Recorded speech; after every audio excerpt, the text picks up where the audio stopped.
Okay, you talk about air pollution. That's of course a major Yes, problem in the yes. national capital now. The only difference is that some of us have the luxuries of packing up our bags for a couple of months and leaving, but most of Delhi doesn't have that luxury.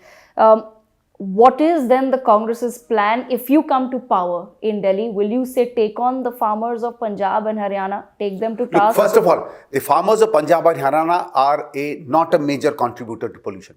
What happens in Parali is only 6 to 7% or 8% of the pollution in Delhi, and that is also periodic. Today there is no Parali burning, Yes. but there's horrific pollution outside. See, people, when they see a bit of smoky air, they believe it's pollution. Our SPM levels are very, very dangerous even today. Till about 3-4 days ago, it was some 350 or 370. So pollution has become a standard and a normal in our lives, right? We believe those 2 months because it's smoky, but it's dangerous all through.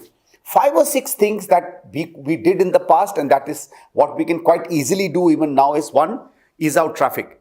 Our average gears in Delhi, from being on the third gear of the car running on an average speed, is now gone down to below 2, which Yes. increases diesel and petrol pollution by almost 6 to 7 times, and add on to the fact that there are more vehicles today.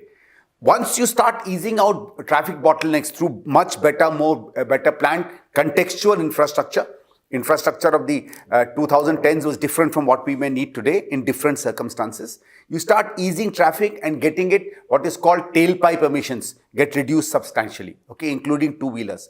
Second is you have to increase public transport. Our buses are in a complete mess. You won't believe it, but the Delhi ridership of DTC has actually gone below what it was in 2013. In 2013, 43 lakh passengers were the average per day. Today, including cluster buses, is 41 lakhs, when it should actually have been about 60 or 65 lakhs, because DTC has completely disappeared and is decimated because it's facing a shortage of about 45,000 crores. They've completely messed up the DTC. Let me give you a figure. The number of vehicle breakdowns as a number of 1,000 buses was 66 per 1,000 buses in 2013. It's 1,028 today. Obviously, if all your buses are lying on the wayside and not moving, where will public traffic work? And metro. I keep repeating these numbers because, just recently our former Chief Minister Arvind Kejriwal went on some, lie rhetoric about what he had done to metro. Let me give you the numbers. 2002, the first phase 1 starts. Yes. It makes 93 or 94 kilometers. Phase 2 starts in 2006, gets completed in 2011. 194 kilometers are laid. Phase 3 of another 190 kilometers starts in 2011, was supposed to be completed by 2016 and 17, doesn't get completed till 2023. Where was the Delhi government then? And phase 4 gets planned only in 2023 and gets a section of 64 kilometers. We should have been probably 600 kilometers plus of metro. We should have been at least 10,000 buses on the ground. We should have had a ridership of about 60 to 70 lakhs on buses. Obviously, if your public transport collapses, people will go to cars. And then those cars are hardly running because you don't have roads. You yourself said there are potholes everywhere. So traffic becomes a mess. Public transport is not there. Our green cover is not expanding. And the other thing that we did, not many people may remember, I don't know whether you would have memories of that or not, but if behind Pragati Maidan, if you ever went, there were these 3 very large thermal plants, Pragati 1, Pragati 2, Pragati 3. In Shilaji's time, we closed all these 3, knowing the fact that we needed electricity.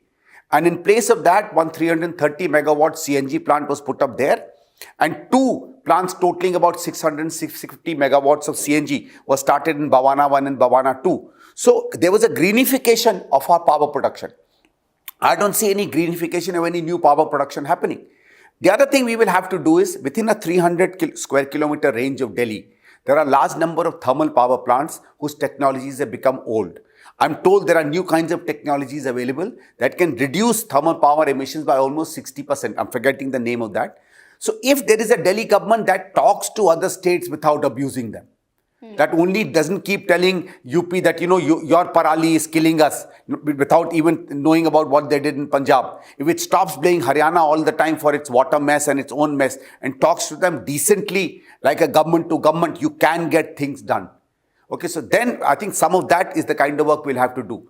I think we'll have to put in more money. Delhi government finances are in a mess, huh?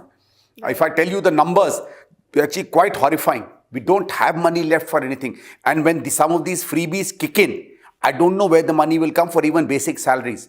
So I think we'll have to put that on ground, get our air pollution things done, put back our public transport in order, get our roads repaired, get new infrastructure in, get a lot more of greenification going. Maybe we'll be able to at least stem the tide somewhere and hopefully start reducing the pollution.